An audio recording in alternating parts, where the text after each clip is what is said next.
Šodien pie manis ir ciemos Gins Reķēns, un Gins ir jaunuzņēmējs, pavisam nesen sāk attīstīt savu uzņēmumu Velify. Un kopumā Gins ir interesants cilvēks ar pietiekami bagātu pieredzes bagāžu, strādājot dažādos uzņēmumos gan Anglijā, gan Latvijā. Viens no viņa populārākajiem amatiem ir Liepājas biznesa inkubātora vadītājs. Un šodien mēs parunāsim par to, kā tad Gins vispār ir nonācis līdz uzņēmēja darbībai un kāds ir bijis viņa ceļš pa ceļam līdz šim punktam. Tomēr varēja izjust to, ka, ja tu neesi vietējais, tad viņi ir bišķiņi augstāk par tevi. Tās ekspektācijas tikai samazinās, beigās, labi, maķīts. Nākošais punkts, tu ej prom no Lijā. Tādā nepatīkam varbūt saka, ka man žēl, ka man nācās tā izdarīt. Man jau kājas deg.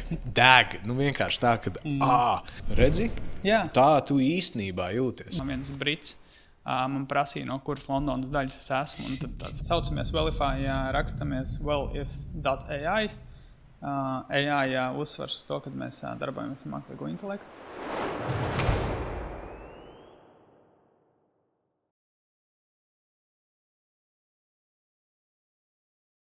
Es nebūšu baigi oriģināls par to, kā mēs sarunu varētu sākt, tāpēc, ka es šo ideju paņēmu jau no tā viena podkasta, ko es tev teicu, Diary of CEO. Un man ļoti patīk, un tā kā tu esi par labbūtību, tad es domāju, ka šis būs perfekts sākums šim podkastam sarunai, vai kā mēs to varam dēvēt. Jautājums, ko mēs uzdodam, principā viens otram katru dienu, bet mēs nekad neatbildam patiesi. Vai vismaz neiedziļinoties. Tad mans jautājums, kā tev iet? Jā, labs jautājums. Par to patiesību ir, tā kā tu saki, ikdienā, kad viss prasa, kā tev iet, ir vienkārši atbild labi. Vai labi, ja ir labi, citreiz ir normāli. Kā man iet?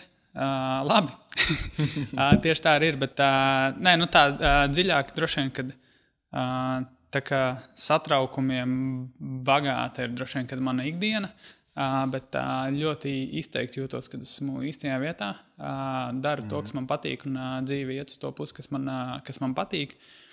Absolūti izbaudu katru ikdienas daļu lielākoties. Bišķiņā gaidot, kā tas viss atrisināsies un kā tas viss aizies uz priekšu, jo priekšā ir daži lieli sasniegumi vai mērķi, kas ir uz ko es eju. Un gribās redzēt, kā tas ceļš iegriežās un kā aiziet. Tieši tad, kad es domāju par to, jo šī ir tāda savā ziņā forša tas, ka tā ir tāda pirmā epizode, vismaz šādā formātā. Es tieši domāju, baigi interesanti būs ar tevi parunāties, tāpēc, ka tu tagad esi pavisam jaunā statusā. Kā tu saki, es atceros, tad jaunu uzņēmējs esi, un pilnīgi radikāli izmainījis to savu ceļu. Bet es domāju, par to mēs parunāsim bišķi vēlāk, kad tā saruna aizies jau tādu plūsumu, jau ies. Bet tas, kas man interesē, ir, faktiski tagad sanāk, tad šobrīd tu esi pie savu uzņēmumu jau ticis, vismaz to konceptu attīst, un iepriekš tev tas ceļš vairāk ir bijis caur dažādiem, dažādu formātu darbiem. Ja? Un tad varbūt tu vari pastāstīt nedaudz par to laiku, kad tu studēji, un kā tu nonāci vispār līdz kaut kādām darbiem Latvijā, vai vispār tai nozarei biznesa, mārketings, jo es zinu, ka tu studēji Londonā pareizi un tieši par biznesu un mārketingu. Jā, tas ir interesants stāsts. Man ir interesanti pašam atcerēties to visu. Mācījos kādreiz dzimu un augu Liepājā. Mācījos 5. vidusskolā. Un pēc 9. klases bija jāizdara tā izvēle, kur iet tālāk vidusskolā, kas man bija standartā skaidrs, ka tā būs tās pašas 5. skolas vidusskola, bet tur bija novirziena klasēm. Es atceros. Ja es nemaldos, vispārīgā teātra klase, komerc klase un matemātikas klase. Man liekas, ka 5. skola bija arī pirmā, kas tajā laikā sāka kaut kādus savus virzienus taisīt, ne? Man liekas, ka jo tas bija tāds salīdzinoši jauns. Laikam mēs nebijām pirmais gads, bet tas bija tāds, jums tur ir komerc klase. Vismaz kā es to atceros. Un man nebija nevienā brīdī jautājumu par to, kad es gribētu iet uz komerc klasi. Es zināju, ka es to gribu. Lielākoties laikam tāpēc, kad ļoti spilgta atmiņa ir, kad bērnībā tētis man iedeva pirmo grāmatu lasīt. Teica, ka man viņa ir jāizlasa, par ko esmu tik pateicīgs tagad, jo tajā laikā jau baigi negribējās vairāk Counter-Strike, gribējās spēlēt nekā lasīt grāmatas. Bet viņš man iedeva izlasīt Roberta Kiyosaki grāmatu Bagātais tētis, Nabagais tētis, kas ir, man liekas, kad jau gandrīz visiem zinām, bet vēl joprojām izcila grāmata. Un es to grāmatu izlasīju, man liekas, bija 15 gadi vai kaut kā tā. Un tad no tās brīža man tā kā likās, ka papildus arī tētis ir uzņēmējs, un no tā brīža man likās, ka tas ir tā kā vienīgais ceļš, ko es varu tā kā iet. Toreiz gan jautājums bija par to, vai es tikšu tajā komercklasē, jo es man negribēju tur laist iekšā, jo man bija slikts atzīmes pamatskolā. Un tas īstenībā tāds, es to stāstu. Skaidrs, ka tajā brīdī varbūt to tik ļoti nejūtu, bet tajā laikā es vēl atceros tagad, kad es gāju pie mācību pārziņas, kur jau bija pateikusi, kad es netikšu komercklasē, ka man ir jāiet uz kādām citiem novirzieniem daļa atzīmēm, un es gāju viņu pārliecināt par to, ka man ir jātiek tajā klasē, un es tiku tajā klasē. Man izdevās viņu pārliecināt, un tas man bija īstenībā tāds bišķiņi tā kā pagrieziena punkts arī, man liekas, kad manā kodā. Īstenībā vajag labi, vai ne? Tā idejas, ka tā ir komerces klase, tad tur jau kaut kāds pamats jau ieliek uzņēmēju darbībā, un kas, ko mēs redzam uzņēmēju darbībā, pavisam vienkārši. Jo tu pats necīnies par to lietu. Tad... Jā. Tad, tā kā tas arī ir, kā ar ļoti daudzām tādām lietām, tajā brīdī es varbūt tā nesapratu, bet tagad atskatoties liekas tāds, un tas bija tāds, kaut kāds, moments manā dzīvē, ko es tā kā atceros diezgan, kas varbūt... Droši vien novērtē arī šobrīd vairāk nekā tāda labs. Tad tu sanāk izmācies 5. skolā komersants un tālāk London, tas bija loģisks, tur vispār nebija jautājumi, vai tas tā sanāca kaut kā salikās? Tas arī bija tāds sāpīgs, nesāpīgs, pagrūts posms, jo visi zinām, kā tajā laikā, cik tuvi ir draugi. Un man lielākā daļa no draugiem aizbrauca pēc vidusskolas uz Nīderlandi, bet es gribēju Angliju. Man māsa bija bijusi Vācijā, studēja, māsa ir 2 gadus vecāka, līdz ar to viņa tur ir bišķiņā iet tās tāks uz priekšu, un viņa arī bija izdomājusi par Londonu, jums arī draugi tur no bērnības Londonā dzīvoja. Un tad es izdarīju to izvēli par to, ka es nebraukšu ar draugiem uz Nīderlandi, bet braukšu uz Londonu. Tajā vecumā, man liekas, tas vispār tāds. Jā. Iet tur, kur neiet neviens no taviem draugiem, tas pilnīgi, man liekas, tas bija, gan paveicās ar to, ka man arī bija ļoti labi draugi Londonā, tā kā nav tā, ka es tā kā aizbraucu pilnībā viens pats, tā kā kaut kur, bet bija tas, bet tas draugu moments bija tāds, ka, tā kā tomēr bija ļoti tūs vēl, un vēl joprojām man visi viņi ir ļoti tū draugi. Tā kā tas bija tāds sāpīgākais, bet vispārīgi par to, kāpēc braukt uz ārzemēm, man tajā laikā nebija laikam pat tādi arī savādāk varianti, jo man abi vecāki man ļoti mīl, to esmu izjūtis visu savu dzīves garumā, un es zināju, ka ja es palikšu Latvijā, Liepājā vai Rīgā, tad vecāki nodrošinās, ka man ir ko ēst, ka man ir kur dzīvot, tā kā visas tādas lietas, kur Londonā es sapratu, ka man pašam būs jāpacīnās. Un tas bija viens no tādiem iemesliem, kāpēc es gribēju braukt uz ārzemēm. Un konkrēti Anglija vai Londona, ko es jau kādreiz vidusskolā ar angļu valodas skolotāju strīdējos par akcentu. Man britu kultūra un britu akcents ir ļoti tūs. Nezinu, vienkārši kaut kā ir iegājies, kad ļoti patīk. Man liekas arī tev es vienkārši, kāpēc man ir interesanti klausīties, jo es arī palasīju, protams, tavas intervijas, kas ir bijušas tev iepriekš. Un tur bija vienā Lijā intervijā, tu biji teicis par to, kad Angļiem ir tā pieklājības metode, respektīvi to 1 dienu nedēļā atdot apakaļ. Un es tad tā kaut kā vilku kopā to, cik daudz kā es tev atceros un kā es zinu, man liekas, tev arī ļoti tāds britu, tas stiliņš piestāv. Tā konceptuāli arī tu, iederties iekšā. Es arī redzu tev tādā. Man tas dabiski kaut kā vienmēr ļoti paticis. Jāatzīst gan, ka tas viss nav tik dabiski ir izveidojies. Esot Londonā, man viens no mērķiem bija iemācīties britu akcentu kas tagad, diemžēl, lēnām zūd, jo nesanāk viņi tik, ja nav tik daudz apkārt tā valoda. Bet man tas bija tik svarīgi, jo Briti, lai arī cik forši cilvēki un cik forši kultūra, tomēr varēja izjust to, ka, ja tu neesi vietējais, tad viņi ir bišķiņi augstāk par tevi. Un tad man bija ritīgi svarīgi, un es atceros, man liekas, ka uz pašām beigām bija tā, ka vienā kodā pasākumā viens Brits man prasīja, no kuras Londonas daļas es esmu, un tad šī ir pirmā reize, kad kāds tagad domā, ka es esmu no šejienes, actually nevis no Latvijas vai no kaut kur, jā.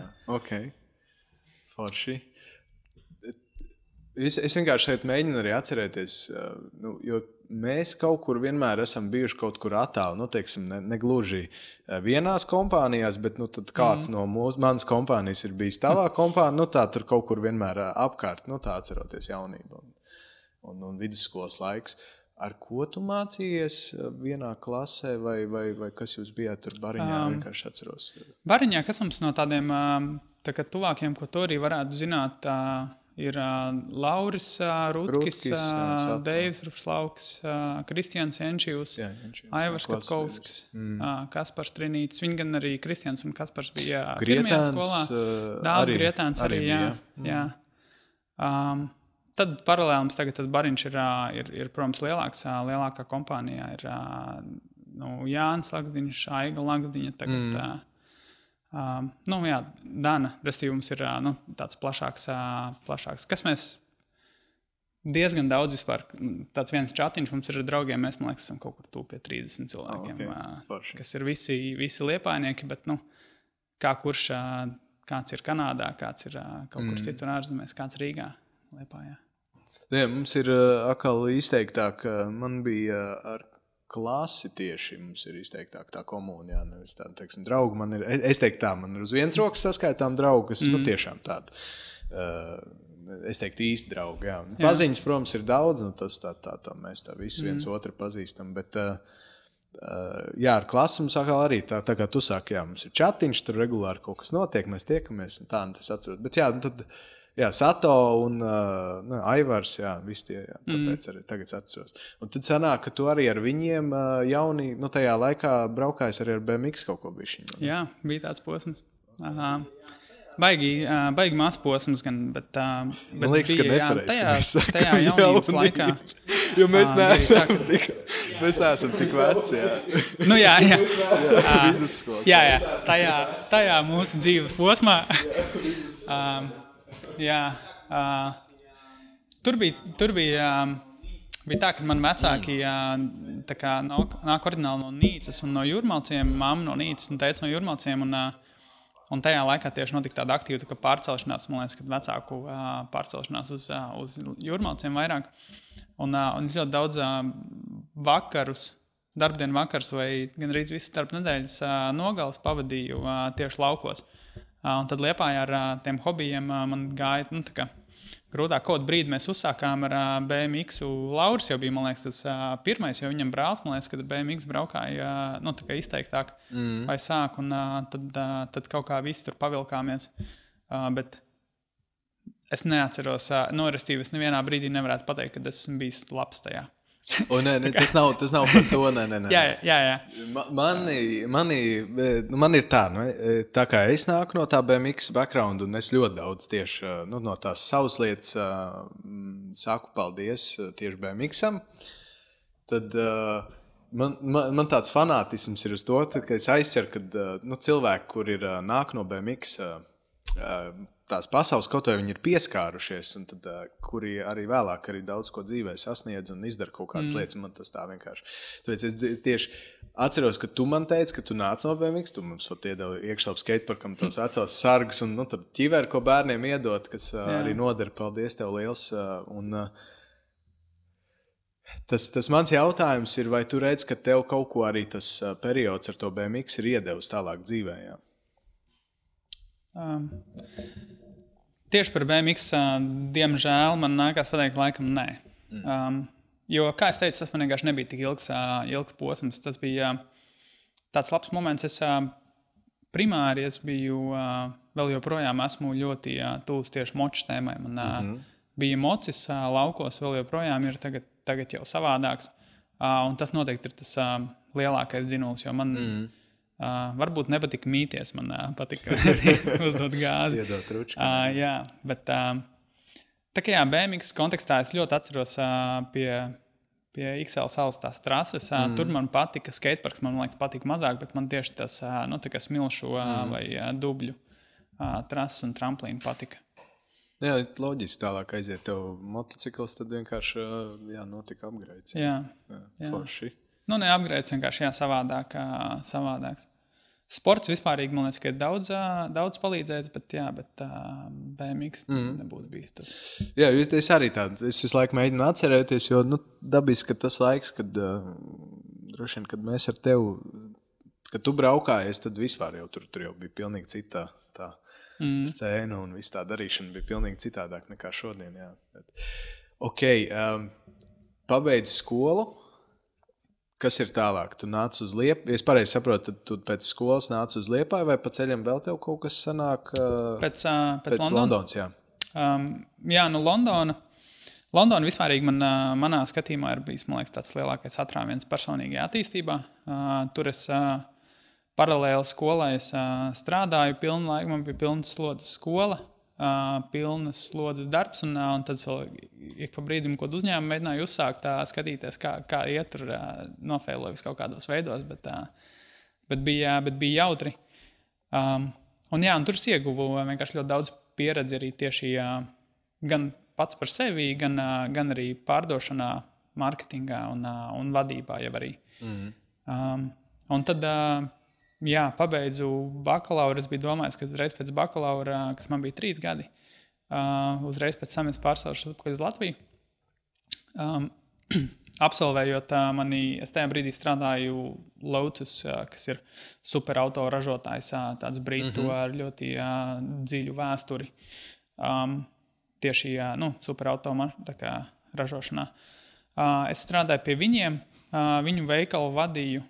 Un tad man uzrunāja MG, kas ir vēl viens britu autoražotājs, bet ne gan superauto, bet tas jau vairāk tāds arī ļoti vēsturiski bagāts uzņēmums, bet tajā laikā viņi ražoja tādas budžeta mašīnītes, un viņi bija tur Ķīnas uzņēmums, viņas iegādājies. Un viņi man piedāvāja ļoti labu darbu. Un tad izdomāju, to gadu vēl tā kā palikšu. Tad sanāca pagarināt 4 gadus kopā biju Londonā, pēc tam jau bišķi pārgāju pāri. Gadu nostrādāju, sapratu, ka tomēr Latvija ir tas, kurš grib atgriezties. Un tajā laikā man ļoti nospēlēja tā doma, ko es vēl joprojām daudziem draugiem mēģinu teikt, ka atgriežoties Latvijā, vairāk vai mazāk tev vienalga būs tāds solis atpakaļ bišķiņā jātaisa, jāsāk no jauna kaut kas. Un es gribēju to darīt nevis tad, kad man ir jau 30 gadi, bet tad, kad esmu jaunāks. Un sāku skatīties, kā atgriezties uz Latviju. Un, ja nemaldos, mamma bija īstenībā tā, kas man atsūtīja Lijā vakanci. Projektu vadītāja vakanci eksporta veicināšanas departamentā. Un tur bija tieši par IT, atjaunojumu energoresursu un loģistikas nozari. Pieteicos, bija intervija. Varbūt mans britu šarms man palīdzēja, nezinu, intervijā bija ritīgi jautri. Man pirmā saskarsme vispār nebija izpratne par to, kāda ir valsts pārvalde vai kas notiek. Es tikai zinu, kad gribēju darbu. Es atceros, kad es gāju cauri Lijā mājaslapā un visu, ko viņi saka, ko viņi dara, kāds ir viņu mērķis. Man liekas, ka šis ir man, jo es gribu attīstīt Latvijas ekonomiku, palīdzēt Latvijai. Esmu ļoti izteikts patriots un liekas, ka tas noteikti ir ceļš, ko iet. Tad beigās dabūju to darbu. Tā bija arī mana zelta biļete atpakaļ uz Latviju, jo es nebraucu uz Latviju un nesāku meklēt darbu. Es atbraucu jau uz darbu. Jā, esot darbā, jā.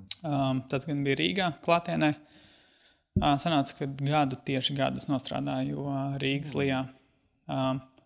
Arī lieliski pieredzē visā. Gan kolektīvā, vēl joprojām ļoti daudz labu draugi ir no tā laika palikuši.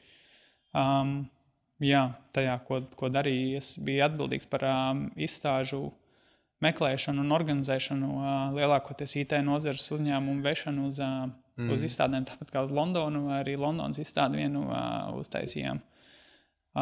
Tā kā bija lieliska pieredze.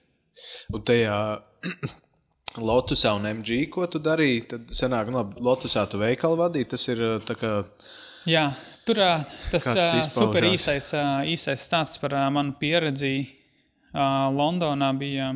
Pirmais man vajadzēja darbu. Es sāku strādāt McDonald's, jo es tur nācās 100 CV dienā nesāt, tur visi ir atteikumi. Un tad tā kā sāku domāt, ka tur būs tādā veiklā, un tās ekspektācijas tikai samazinās. Beigās, labi, maķīts. Jāmēģina šitā veiksme. Sāc no apakšas. Jo tur jau nāca tāds izmisums, kā ir jau bija jāsāk maksāt, kaut kas jāsāk darīt, un kaut kādi ienākumi ir nepieciešami. Pieteicos maķītī, beigās dabūju tur darbu.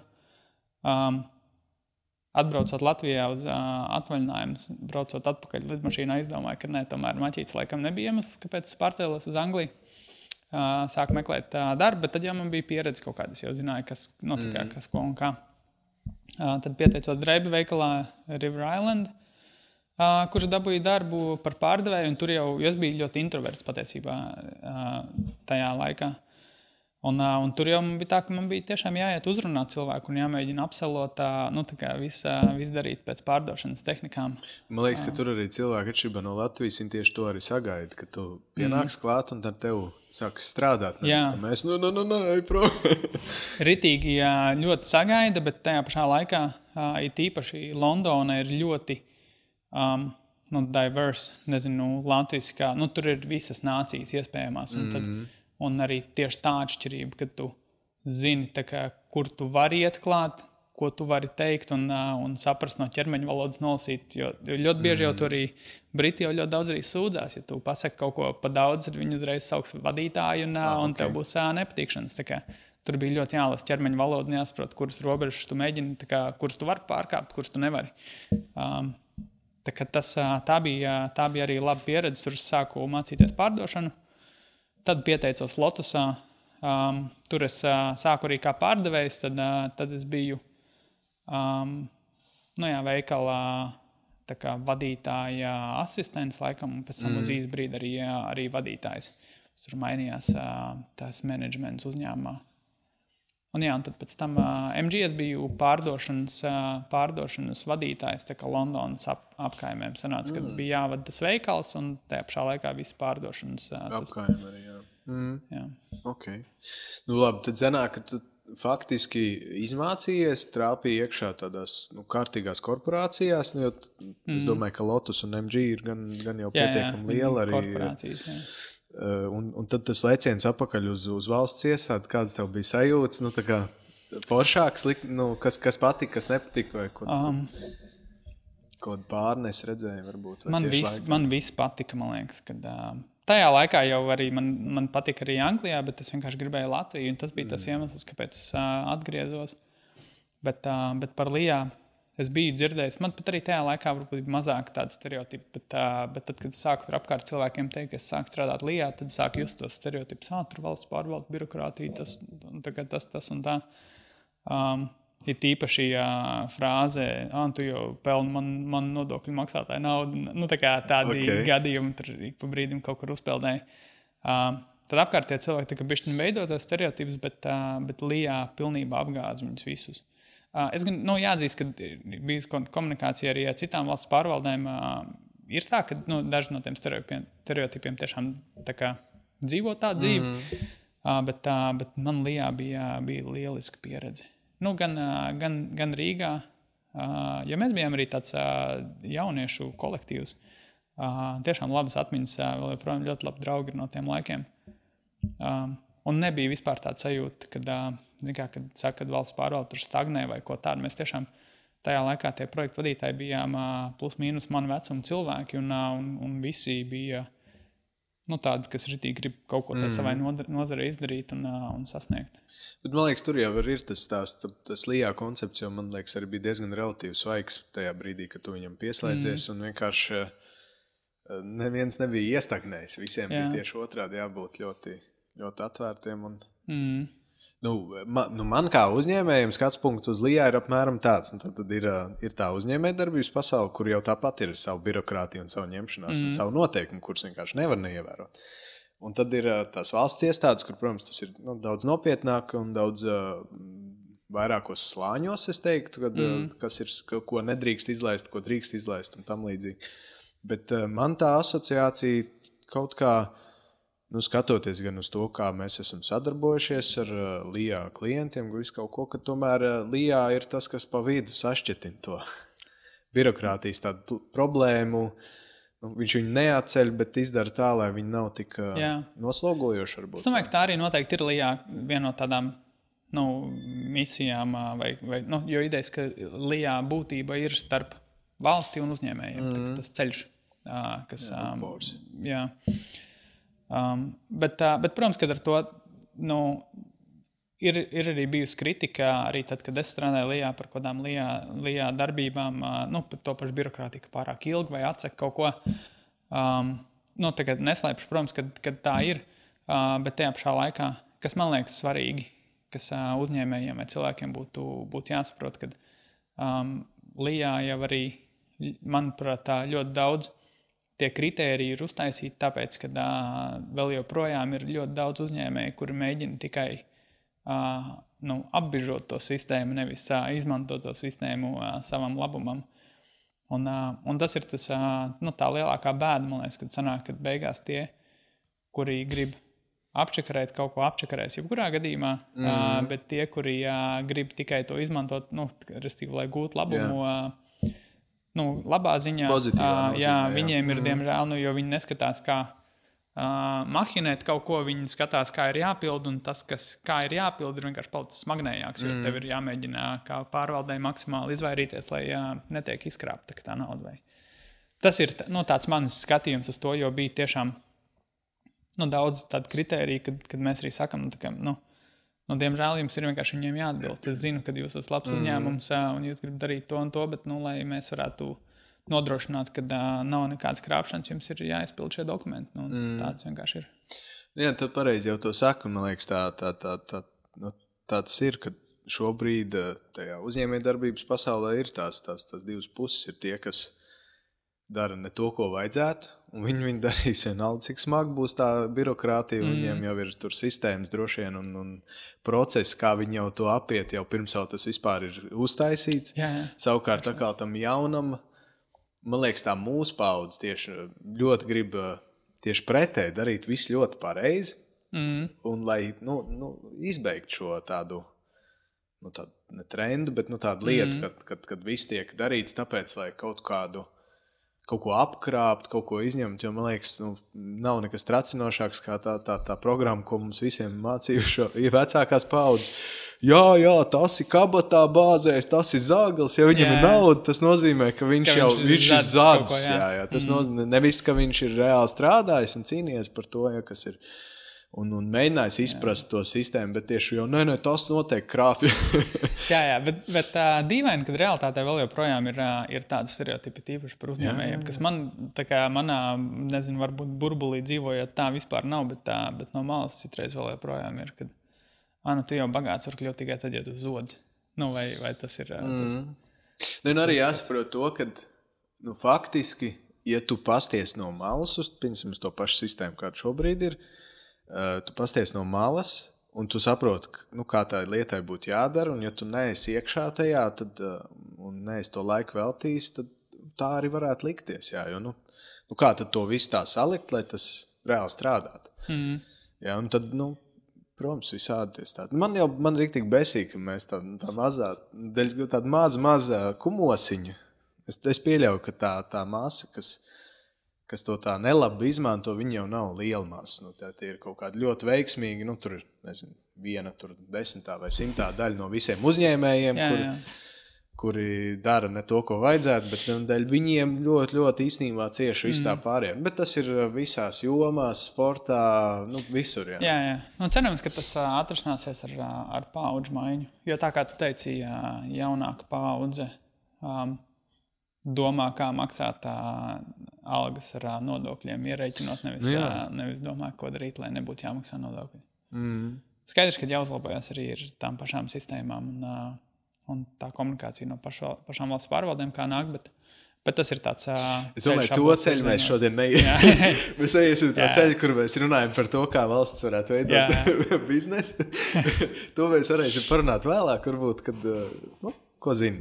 Bet jā, es tev piekrītu. Un man par Lijā, pareizi tu saki, jā, man arī nav tāda asociācija, kad arī, teiksim, kad mēs sadarbojamies, tad, kad tu tur biji Liepājā kā vadītājs, tad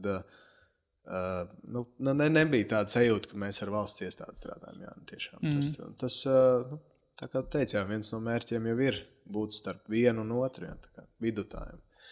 Jā, okay. Un vadītāji, tad sākumā projektu vadītājs un tad Liepāja, tad Rīga vispirms un tad Liepāja pareizi. Jā, sākās Rīga, tur bija projektu vadītājs, tad uz Liepāju man palūdza nākt kā vecākiem projektu vadītājiem, un tad man tajā dzīves posmā viss mainījās pa gadam. Tieši oktobrī un katru vienkārši kā gads, jā, tas bija tāds dīvains posms. Trends vienkārši. Jā, jo gads man bija MG, tad gads man bija projektu vadītājs Rīgā, tad man bija gads vecākais projektu vadītājs Liepājā, un tad es kļuvu pa vadītāju, un tur es biju vadītājs, man liekas, kad ilgāk 2 vai 3 gadus kopā, jā. Tā kā jā, un tā arī bija droši vien aiz Londonas nākošā lielākā izaugsme. Man personīgi ir tik daudz atziņām par to, kā ko darīt. Primāri jau laikam, kam palīdzēt un kā palīdzēt, jo Liepājas inkubatora darbs man tiešā veidā motivācija bija tā sajūta, ka tu vari palīdzēt cilvēkiem. Un tad, kad kāds atnāk un pasaka, ka Gint, bez tevis es nebūtu uztaisījis uzņēmumu, un pat arī nav svarīgi tajā brīdī, vai tas uzņēmums tur tieši tajā brīdī ir veiksmīgs vai kā, bet tas fakts, ka tu esi palīdzējis kādam noticēt tam saviem mērķiem. Spēr to soli, ne? Iet kaut kādu to iekšējo sajūtu un ceļu, nenobīties. Jā. Un tas bija tik forši, jā. Un mums bija lieliska komanda, bija tiešām labas, arī tikai labākās atmiņas par visu to pieredzi. Kas bija, varbūt, padalīts, kas bija izaicināšākais, tā, ko tu atceries, varbūt kāds pāris lietas tādas izaicinošas tajā procesā, kuras tad likās ļoti izaicinošas, bet es domāju, ka šodien tu domā, tā baigi foršā pieredze. Varbūt arī nebija forša pieredze, nezinu, droši. Tieši no Lijā vadīšanas, jā. Jā. Pirmais tāds izaicinošākais laikam bija, jo es biju, biju liepājnieks visu to savu pirms tam mūžu, bet tajā brīdī sanāca, ka tāds sajūta, ka es biju tā kā jauniņais Liepājā, jo tā kā neviens man nezināja, es biju atnācis no kaut Rīgas Lijā. Labi, kad inkubatora un Lijā komanda man toreiz nocēja, kad ir forši, kad es nāku uz Liepāju, bet bija jāiepazīstās ar daudziem jauniem cilvēkiem, un kā jau ir laikam zināms, kad arī cilvēkiem patīk runāt, un tad ļoti daudz nāk, saka, tur ar to kopienu nē, vai tā kopiena tāda, tas cilvēks tāds, tas ir šito tieši vajag. Un tad viena no tādām pirmām mācībām bija būvēt pašam tos savus viedokļus par cilvēkiem, jo tas pats sākums bija tīpaši tad, kad es tikko kļuvu par vadītāju, bija tāds sajūta, kad visi grib iepazīties un, tā kā virzīt kaut kur. Tā kā šitien vajag iet runāt, vajag iepazīties, šitien nevajag. Okay. Un tad vairākas reizes vairākiem cilvēkiem arī teicu, ka tā kā es, paldies, bet es pats taisīšu to savu priekšstatu par to, kas ir kas. Un tā bija laikam tāda pirmā sajūta. Jo Liepāja ir maza pilsēta, bet mums ir izteikts kopienas un ir daudzi virzītāji spēki tajās kopienās. Un dīvainā kārtā nevienmēr viņi visi komunicē savā starpā tik labi, vai tā kā ir kaut kāda vēl konkurence vai tāds. Man liekas, es tā bišķi kaut kā tos deķus valkam uz visādām pusēm, mums jau tas kaut kur ir tomēr, jā. Jā, jo visi it kā ir par attīstību, tīpaši par Liepājas attīstību, bet tajā pašā laikā, tā kā es tomēr gribu būt tas, kur dēļ tā Liepāja ir, tāda sajūta kaut kā brīžos radās. Tā bija noteikti pirmā pieredze. Otrā un laikam arī tāda vissāpīgākā bija tieši komandas neformēšana, bet komandas vadīšana. Jo mēs tajā pašā pirmsākumā bijām 3 ļoti forši cilvēki. Bija Ruslans un Guna mūsu komandā. Un Ruslans ir ļoti, ļoti spēcīgs profesionāls, bet viņš ļoti vilkās uz kaut kādām citām pusēm. Un, man tā lieta, ko es varbūt nožēloju, ka es esmu ar viņu arī tagad runājis, kad vajadzēja varbūt ātrāk uztaisīt to sarunu un saprast, ja tu velcies visu kaut kur citur, tad varbūt neesi vēl šeit, vai palīdzēt viņam arī saprast, kas ko kā, jo viņš bija tiešām globāli spēcīgs profesionāls, vēl joprojām ir. Un varbūt dēļ draudzības ar mani vai kā, viņš inkubatorā nosēdēja, man liekas, ilgāk nekā viņam vajadzēja. Okay. Jā, arī ne tādā sliktā kontekstā, bet tīri vienkārši tas fakts, ka droši vien gan viņam, gan mums būtu bijis veselīgāk, ka viņš būtu ātrāk pieņēmis to lēmumu aiziet. Jā. Baigi labi. Jo tā ir, ja pareizi tu saki, droši vien, ka tu pakausī jau zināji, ka tev to sarunu ir jātais, bet tu tur kaut kur viņu bišķi iespējams dilējo, jā, kaut kādu dažādi iespēju. Jā. Jā, tieši tā, jo es, tā lielākā baila varbūt bija par to, ka es zinu, cik viņš ir labs profesionāls, bet zin kā, ja tas būtu bijis mans uzņēmums, tad jau būtu savādāk. Tu vari domāt, palielināt algu versiju, domāt, ko mehānismu, kā motivēt vai noturēt, vai tā palīdzēt. Bet valsts pārvalde ir valsts pārvalde, un tur man rokas bija ļoti sasietas tādos kontekstos. Viņš ļoti ātri izauga to posmu, un viņam vienkārši ātrāk varbūt vajadzēja iet. Ko tagad viņš, man liekas, ka dara super labas lietas, visu kaut kādām pieredzēm ir gājis cauri, un tas tikai ir loģiski, zinot to, kāds viņš bija. Un, trešā lieta laikam ir nepalīdzēt cilvēkiem, kur neprasa palīdzību. Tas ir zelts. Tas bija tāds, caur sāpīgām lietām izejot cauri, kad tev liekas, ka tu gribi palīdzēt visiem, bet tad, kad tu mēģini palīdzēt kādam, kurš nav tev prasījis to palīdzību, kad zini, ka viņš varbūt nemaz negrib, jo cilvēkiem jau patīk sūdzēties. Ļoti daudzi atnāca uz inkubatoru un sūdzās par to, ka tur neiet biznesā, neiet tas, tur viss slikti, bet nav jau tā, ka viņi gaida tos risinājumus. Viņiem patiesībā vienkārši gribējās varbūt pasūdzēties. Tu tur sēdi tās, ir tik jāpalīdz, un tur nekol pa naktīm domājot, ko darīt, lai palīdzētu. Tā ir, jā, bet tā ir tā lieta, ko mēs pareizi sakt, to tu iemācies ar laiku, jo man ar tāda atziņa ir par to, kad kā treneris es to ātri iemācījos, kad ja bērns pats negrib, nav vērts. Viss tas laiks un tā enerģija, ko tu tur iztērē, viņi vienkārši izšķuba, absolūti izšķuba. Un tad, ja nedod Dievs, ja tu to darīsi daudzus gadus, un ir kaut kādi salikušies apstākļi, kad tas cilvēks tā kā konstanti ir it kā audzis, ja, bet viņš to neredz tā. Un tu ļoti centies, un tev varbūt kāda ekspektācija vēl rodās, tur tagad viņš būs. Vai kaut kas notiks, un tad tas brīdis, kad saprot tā, bet viņam pilnīgi absolūti tas bija tā. Jā, tā ir, jā. Jo, protams, BMX-ā varbūt tas tā ļoti specifiski ir, tāpēc, ka tur ir tik liels tas risks slieksnis, ka tu vienkārši tu neliksi viņam pāri, ja tev nebūs kaut kāda iekšējā motivācija. Biznesā jau tāpatās, tas jau ir milzīgs risks. Biznesā laikam līdzīgi, jā.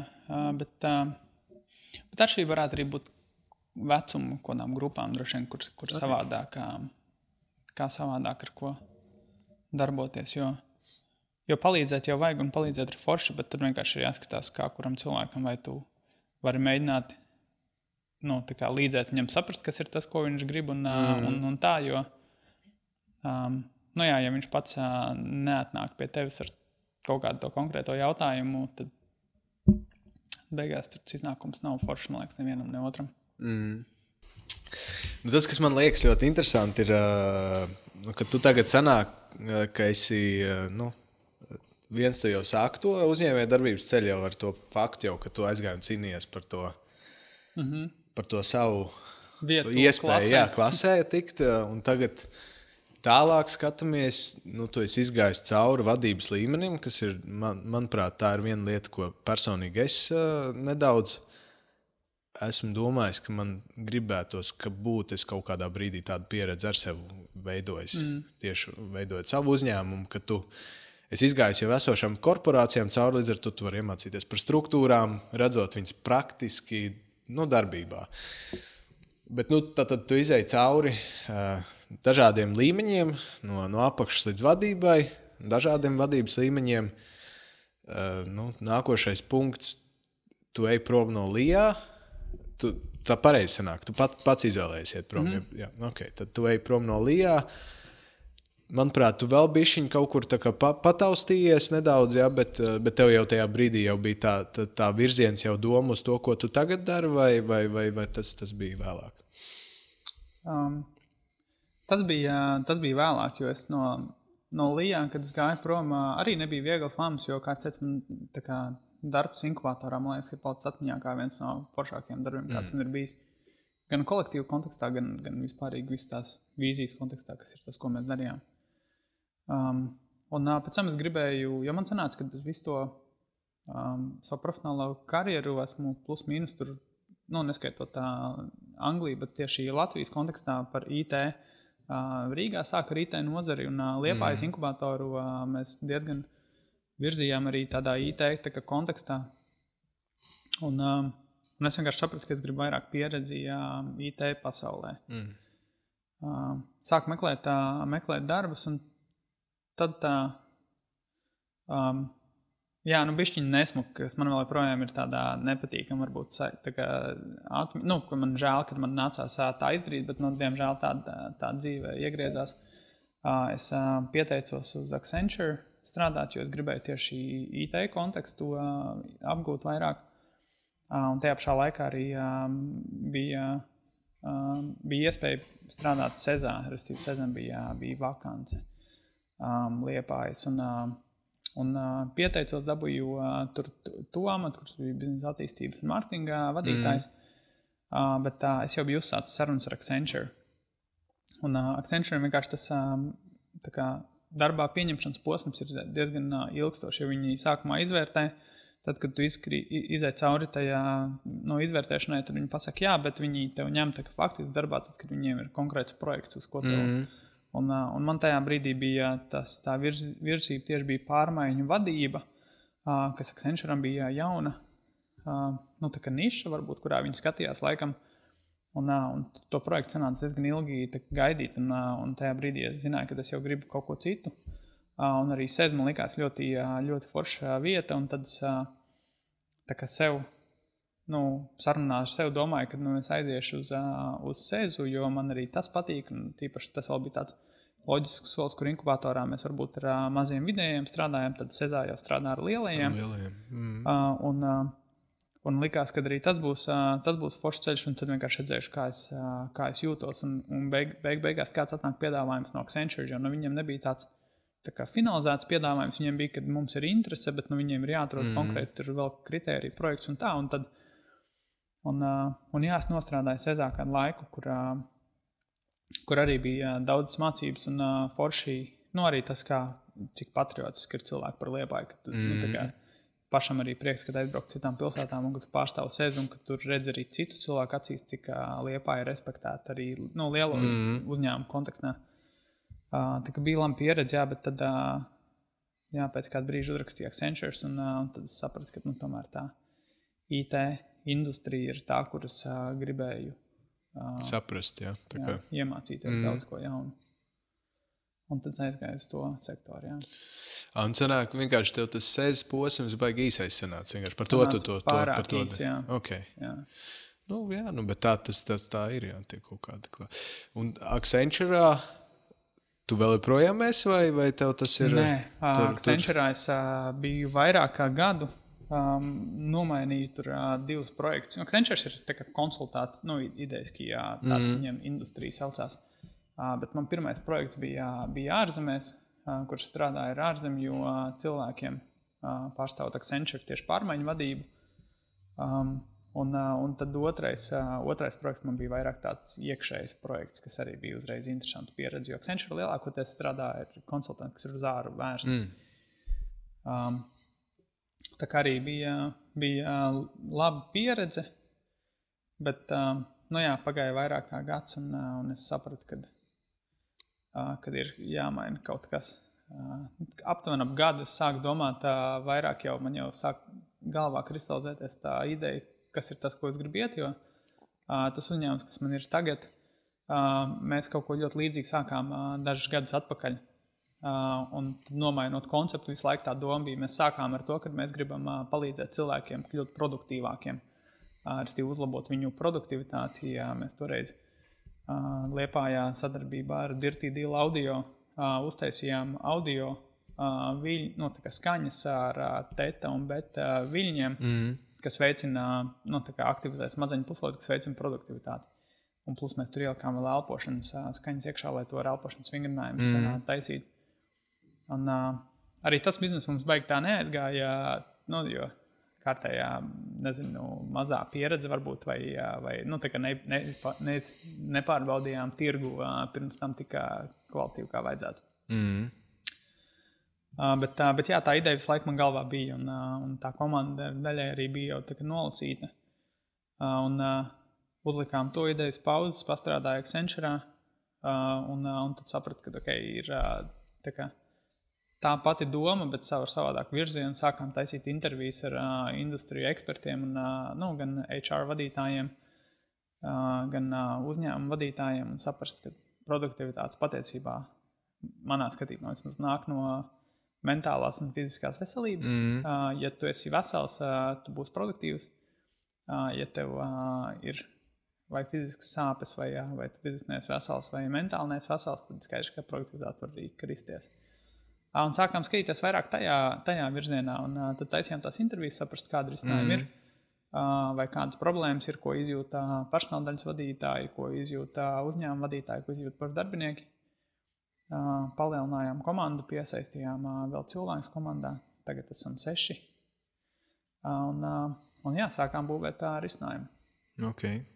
Varbūt tu vari pavisam īsti, tev ir elevator pitch, tad kas ir tas, ko tu dari, un tu vari droši arī pateikt nosaukumu, un kā jūs varat atrast, lai tev var arī, kā saka, cilvēki arī piesakot. Jā, mēs esam Wellify, saucamies Wellify, rakstamies wellif.ai. AI uzsvars uz to, kad mēs darbojamies ar mākslīgo intelektu, vai angliski AI. Ko mēs darām? Mēs primāri MVP versijā mēs tagad tūlīt laidīsim gaisā mūsu chatbotu Telegramā, kas būs, un drīz arī WhatsAppā ar tavu mākslīgā intelektā labāko draugu, bet iztēlojoties, kad tavs labākais draugs rūpējās par tevi un zina visu par fizisko un mentālo veselību. Idejiski izpildot testu, saprotot, kas ir tās lietas, kas tev ir jāuzlabo pašam sev fiziskajā un mentālajā veselībā. Mākslīgais intelekts sev izveido konkrētu plānu, kas ir tās lietas, kas tev mazas, tiešām tās pat varbūt super mazas ikdienas darbības, kas tev ir jādara, lai uzlabotu šīs lietas, un tad draudzīgi tev atgādina, parunā ar tevi, uzklausa tevi, saprot tevi un motivē tevi tās lietas darīt. Tā mūsu spēļošanas vai gamification feature, kas cilvēkiem ir tik patīk un man arī pašam patīk, ir, kad mēs sākumā, kā tā komunikācija sākās ar botu, ir, ka tu izvēlies, kāds dzīvnieks tu gribi būt. Pieņemsim suns.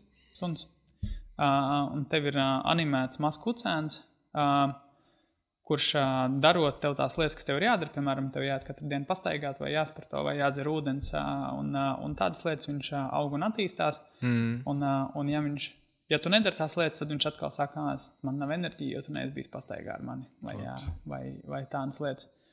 Un to mēs ar komandas brainstorming izdomājām, jo mēs ļoti domājam par to, kā var veicināt to motivāciju, jo arī man izteikti līdz šim ir bijis tā, kad nāk sacensības, tu mauc, trenējies, beidzās sacensības, viss. Tā kā iet skriet, priekš kam, kāpēc līdz to darīt, viņā nav mērķis. Un mēs gribam uztaisīt, lai tas pašmērķis ir vienkārši būt veselīgam un viņu vizuāli tev parādīt. Jo vēl arī ir interesants pētījums par to, kas arī ir patiesi, man liekas, ka man pašam savā dzīvē, kad ja iet runa par, piemēram, medikamentu kaut kādu lietošanu vai to pašu sportošanu, bet medikaments laikam vieglāk būtu izstāstīt. Ja tev kaut kas sāk sāpēt, tu vilcinies droši vien vismaz nedēļu, lai aiziet pie ārsta. Un tad, kad tu aizies pie ārsts izraksta medikamentus, tad tu vēl nedēļu nenopērc viņus, un tad, kad tu viņus lieto, tad tu kaut kādu dienu padzer, kaut ko nepadzer un tā. Bet tad, kad tev kaķim vai sunim ir kaut kāds mazākais simptoms par kaut ko, tad tajā pašā dienā vai naktī tu aizies pie vetārsta, tu tā kā dos visu zāles 3 pa nakti celsies, ja tev vajadzēs viņam dot zāles un tā. Un, protams, tas pats ir ar bērniem. Tur vēl ekstrēmākos gadījumos droši vien var aiziet, bet tā mūsu doma ir caur to vizualizāciju, kur mums vajadzēs Liepājas spēcīgos cilvēkus, lai arī uztaisītu ļoti krūtas vizualizācijas, panākt to, ka tu tiešām rūpējies par to dzīvnieci, un tajā pašā laikā patiesībā rūpējoties pats par sevi, padarot vienkārši tādu veselīgāku posmu. Tā ir viena no mūsu produktu daļām, un otra mazāk varbūt interesanta, bet ir tieši onboarding sadaļā, tā kā dashboardā mūsu mājaslapā, kur tad uzņēmumi var izveidot vienkārši materiālus par darbiniekiem, kas uzsākā ikdienas gaitas, jo kā jau šajā sarunā dzirdējām, esmu mainījis vairākas darba vietas, un gandrīz visur ir bijis tas haoss, kad tu sāc strādāt, un tev tiešām vadītājiem nav laika, lai paskaidrotu, kas tev tieši ir jādara, un tad tu staigā un pa tiem gaitiņiem un mēģini saprast, kas ir tieši tas, kas jādara. Un tas ietekmē arī gan uzņēmumu imidžu, publisko, gan arī darbinieku mentālo veselību un vispār to. Tā kā tu man to ideju stāstīsi iepriekš, un manuprāt, tas ir ļoti... attiecībā par to onboarding ļoti labs risinājums, kurš arī nav nedz tehniski pārmērīgi sarežģīts, nedz arī tam lietotājiem pārmērīgi sarežģīts. Tā ir tāda maza lieta, kur var ļoti, ļoti daudz ietekmēt ilgtermiņā. Un tas ir līdzīgi kā zīmola izstrāde. Teiksim, zīmols kā tāds, viņš jau neveidojās vienā dienā, bet tādas mazas, tādas svarīgas darbības, kuras tu uzreiz neredz to rezultātu. Tas nav tur palaidi reklāmas kampaņu, iztērēju 5 eiro, pat tik nopirka, ka tur nebūs uzreiz tev pretīm tas rādītājs. Arī šajā gadījumā nebūs uzreiz, ka tev tur labāk visies, bet ilgtermiņā tas rada to sajūtu, ka tas uzņēmums ir ļoti profesionāls, ka viņš ir ļoti spējīgs, sakārtots, un to bildi par viņu veido daudz, daudz jaudīgāk, un tas ir ļoti forši. Jā. Mēs palikām pie tā, ka es pabeidzu to savu sakāmu par to, ka to bildi veido, un tu sāki teikt... Vispār par to onboarding nozīmību, jo tas arī atvieglo, tīpaši mūsu mērķautori ir lielāki tehnoloģiju uzņēmumi lielākoties, un kā parasti tas procesā, diemžēl, bet vēl joprojām, šokējoši daudziem uzņēmumiem aizsūta Excel failu, kur ir sarakstīts, tad tev ir jādabūna paraksts vai jābarunā ar IT departamentu, tad ar juristu departamentu, personāldaļas departamentu un tā. Un tad cilvēki tam iet cauri, bet ko tas faktiski nozīmē, kad tam cilvēkam, darbiniekam pirmkārtām ne visiem tad ir vienāda informācija par to, jo ļoti atkarīgs no tā, kāds ir garstāvoklis konkrētiem cilvēkiem tajā dienā, ar ko viņš satiekās vai viņa un tā tālāk. Un otrs, cik daudz tomēr resursu tas patērē, ka tavam IT departamentu cilvēkam ir katram cilvēkam atsevišķi jāstāst, kad nevajag vērt vaļā e-pastus, no kuriem tu nezini, kas viņi ir sūtījis, vai klikšķināt uz linkiem, kur nav skaidri parādīts, kas tur ir, un tādas lietas.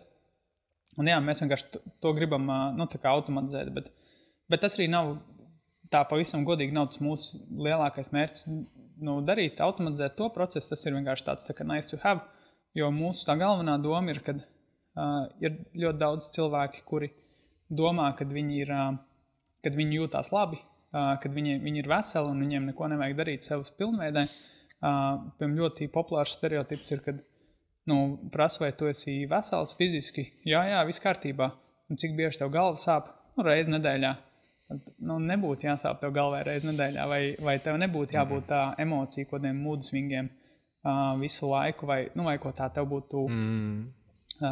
Mēs esam pieraduši varbūt nejusties tik labi, kā mums patiesībā mēs esam pieraduši būt gandrīz veseli. Jā. Un arī tā veselības nozara, manuprāt, ir pieņēmusi to, ka cilvēks ir gandrīz vesels. Nevis vesels, bet gandrīz vesels. Un ka tas ir ok. Jā. Un redz, man tas neliekas ok. Man gribās, lai primāri, lai visi arī zina, kas ir tās, jo tas pat tādā lielā skatījumā neprasa ļoti daudz no tevis. Kaut to iziet katru dienu, vismaz svaigā gaisā pastaigāt kaut ko tās pašas 10 minūtes. Neprasa ļoti daudz no tevis, bet tajā pašā laikā tev iedos ļoti lielu Nenormāli daudz iedod. Nenormāli daudz iedod. Man arī patīk tā jūsu doma par to. Man personīgi kaķītis nē, vai sunītis. Man vienkārši tas pārāk gamification, to sajūtu rada.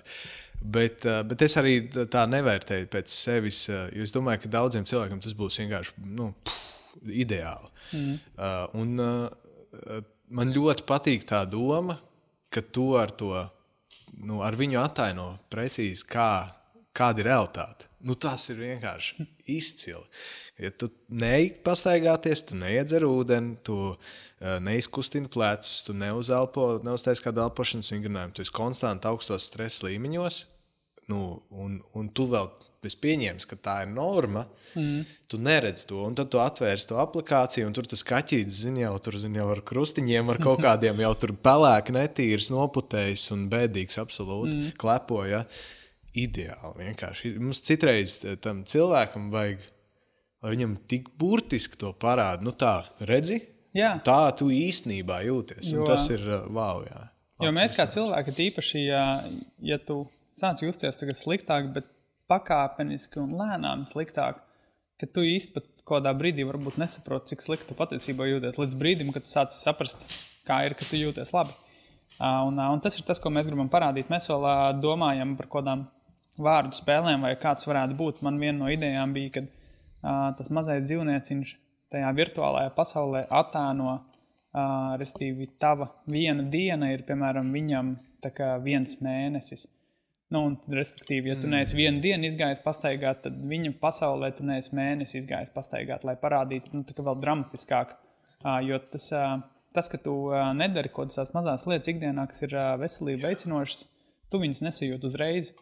Bet tādā ilgākā termiņā tu viņas sajutīsi, ir tīpaši, kad mēs paliekam. Mēs šitā sportistiem vienmēr runājam, kad tas viens tusiņš tev atmet atpakaļ 1 mēnešu darbu. Tas tā.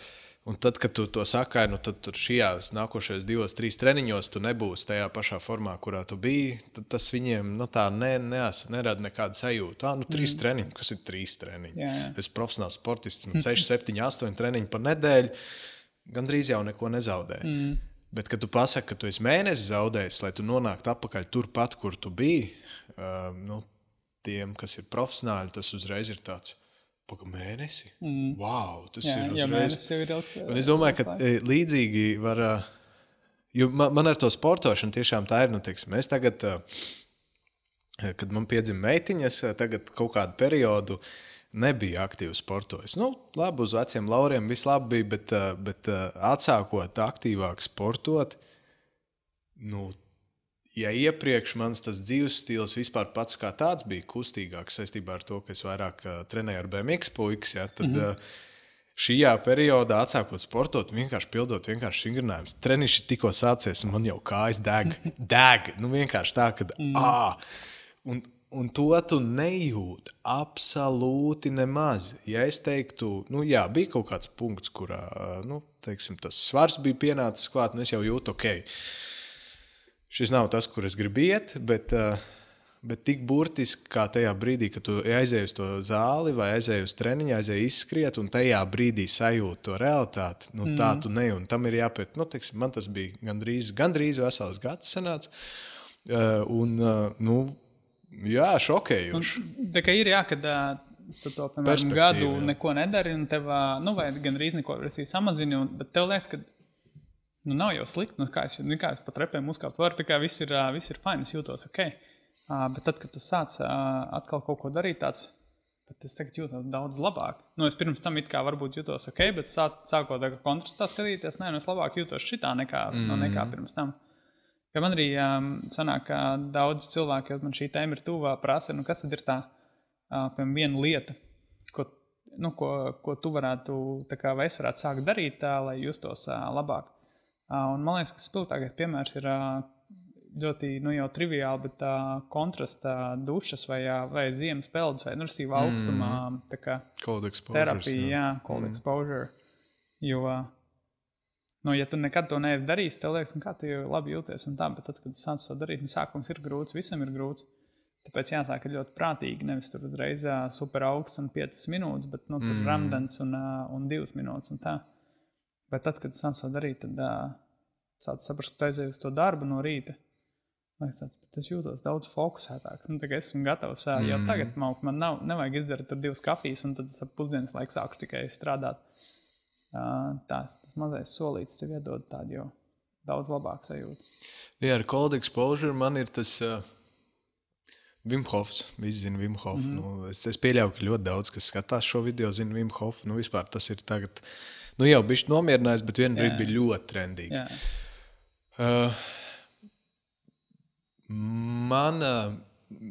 Man faktiski patīk tā viena lieta ar to, jo es iepazinu to augstumu tīri caur Vimu. Tad elpošana, man primāri bija elpošana, tad aizgāja arī dušas un vispārējais. Tīri loģistiski man kaut kā nesanāk to savu ikdienu sakārtot, lai brauktu uz veikparku ar visiem, bet augstā duša, es teiktu šobrīd ne, bet man viņi ir periodiski tā, kad man ir tā, ka es jūtu, jo es piemēram neesmu tāds cilvēks, man baigi grūti nonākt tādā emocionālā stāvoklī, ka es sāku tā kā tāds ņērga.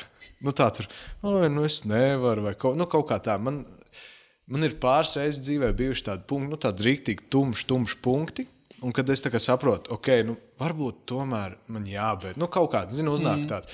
Un tieši man tas tāds mīļākais stāsts. Es stāvu dušā un es domāju, varbūt tomēr nē.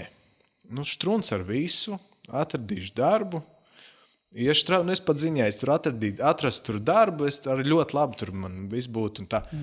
Un es stāvu tajā dušā un man tāds, fuj. Man tā doma, ka man ienāk prātā tā doma vispār jau, un manī rada pilnīgi uzreiz to kontrastu reakciju. Ja? Un tad tajos periodos es kaut kā jūtu, ka man tas raksturs sāk palikt tāds pieļāvīgāks uz kaut kādiem, tādiem, tiem mazajiem lūzes, kad tu zaudē tur, tad man ir tas periods, kad man ir tāds stāv dušā un vienkārši es negribu to uz maksimāli augsto vienkārši un stāvu. Gribu vai negribu, jo tas ir viens no pirmiem lēmumiem dienā, un tu jau sāc dienu ar uzvaru. Tagad tu saki, tev jau var nepatīk tas augstums. Nav neviens nefan. Es nezinu. Jā, protams, pēc kaut kāda brīža tu jau sāc izbaudīt vienkārši to faktu, ka tu vari tik brīvi to darīt, bet tur ar savs diskomforts ir. Un kaut kas ir tieši tajā, ka tu visu laiku pasaki, nē, mans emocijas, mans kaut kādas sajūtas, kaut kas no malas neietekmēs to manu lēmumu vai kaut kā tā, es tā kā nosaku to. Un tad tā arī ir. Tad atnāc uz darbu, tu nevis aizēji meklēt tur cepumiņu un kafiju taisa un domā, bet uzreiz man šodien tas jāizdara. Jā. Fokus maksimums. Jā, tur arī, man liekas, ka ļoti liels ieguvums ir pat varbūt ne tikai fizioloģiski, cik tas augstā duša, bet tieši tā, kā saka, tas psiholoģiskais, jo man liekas, ka lielākoties visu, ko mēs negribam darīt, ir droši vien tas, kas mums ir patiesībā jādara ikdienā. Jo, tā kā let's face it, no rīta pamostoties, vai tev gribās saklāt to gultu, baigi jau negribās. Vai tev gribās iet augstā dušā, negribās. Vai aizies darbu. Ir kaut kādas lietas, ko, protams, tev gribās, tīpaši uzņēmumu kontekstā domāt, stratēģijas kaut kas tāds, tā kā 24/7 gribētu darīt. Bet tad, kad tev jāsāk rakstīt kaut kādā e-pastī potenciāliem klientiem vai augstie zvani jātaisa, ritīgi jau negribās. Bet pa lielām, kas tad tā uzņēmumu vai kaut ko tavā dzīvē pavadus priekš ir tad, kad dara tās lietas, ko tev negribās. Un tās augstās dušas un visas tās lietas jau arī ir tas, kas bišķi norūd to tavu raksturu, kad tu saproti, ka nē, man šis ir jādara nevis tāpēc, ka es gribu, bet tāpēc, ka es zinu, ka man tas vienkārši jādara. Un plus vienkārši arī asinsriti un vispārējās. Jā, augstums arī tiešām. Viņš burtiski fizioloģiski tur strādā ar nervu sistēmu un atkal mēs varam skatīties to pašu stāstu. Kas notiek, ja tā nervu sistēma ir noslogota, ja kortizols un stresa hormoni ir augšā, cik mēs produktīvi esam? Neesam mēs produktīvi. Tieši tā. Lai kā tu gribētu, mans piemērs pavisam vienkārši atnāk uz darbu,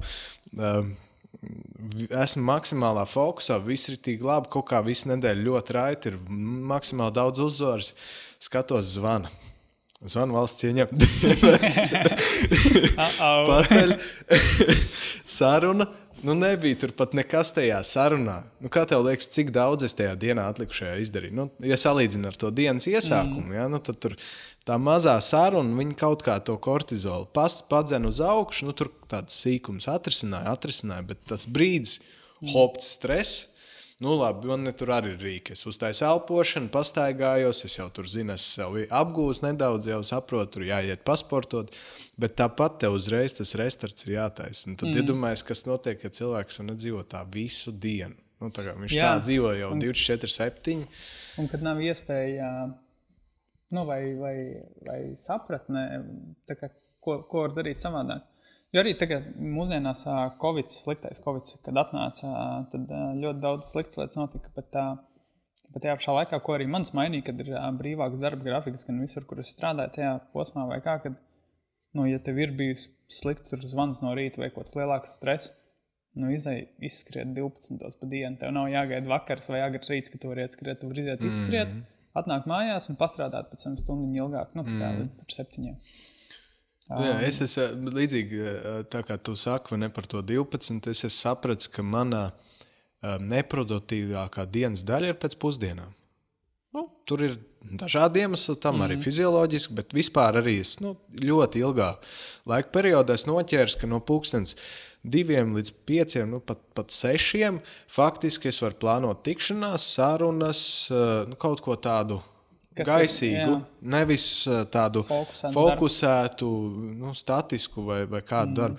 Un es tagad, piemēram, nu, es eju vienkārši uz džimu 2. Ja? Nu, tad, nu, man reku ir forši, es redzu, man tur, nu, liekas, nu, tajā brīdī tā sajūta bišķiņa ir tāda, tās 40 minūtes pazaudē, bet īstenībā tu pēc tam iegūst vēl vairāk, jo tu vienkārši es pieļauju domu, kad mums abiem ir līdzīgi, kad mēs jau, man liekas, kad nejūtamies arī baigi labi, ja mēs neesam produktīvi, tā ka nav tā, ka mēs sev apzogam darba stundas, mēs jau strādāsim tāpat, ja mums jau patīk tas, ko mēs darām.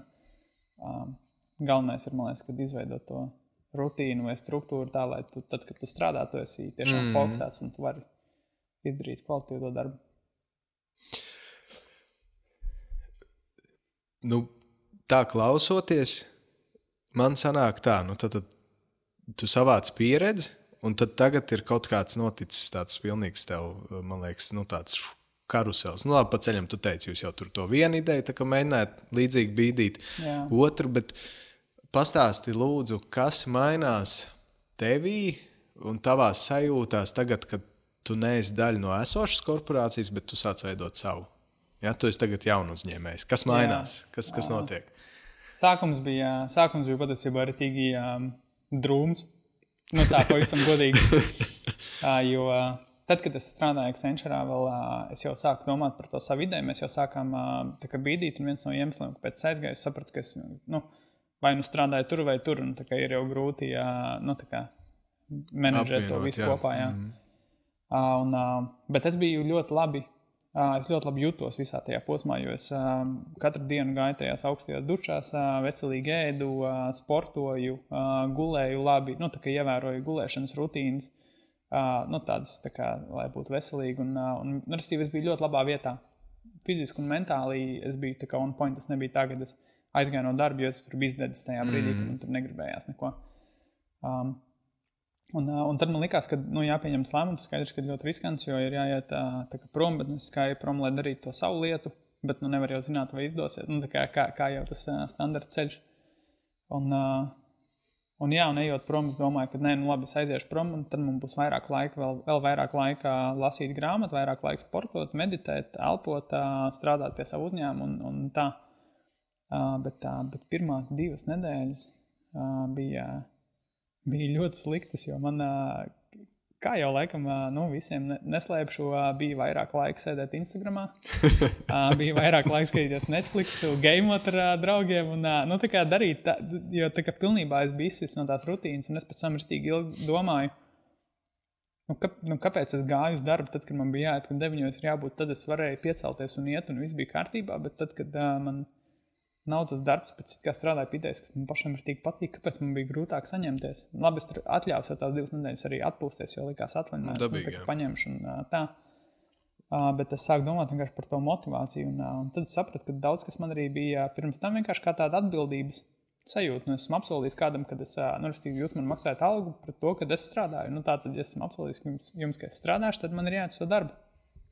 Un tas laikam spēlē lielu lomu tajā motivācijā, bet tad tajā vienā dienā, kad es aizgāju, man tas tika atņemts. Jo, pats sev atņēma vai man atņēma, nezinu, pats atņēma. Bet bija jāmeklē vienkārši citu motivāciju. Un tad es sāku rakties vairāk savā mentālajā iekšā un saprast. Bija no jauna vienkārši jāmeklē, kas tad ir. Tie triggeri, jā. Jā, kas ir tas, kāpēc es gribu to darīt un tā. Nepagāja ilgs laiks, līdz to atradu. Un tagad noteikti ikdienas ir tik foršas un ir tik prieks par to, kāda ir man dzīve. Jāstrādā, protams, ir stress jau tāpat ir jāstrādā ar to, lai viss izdotos, un tas nav arī viegls darbs. Bet vismaz tas ceļš ir ļoti patīkams un tāds priekpilns.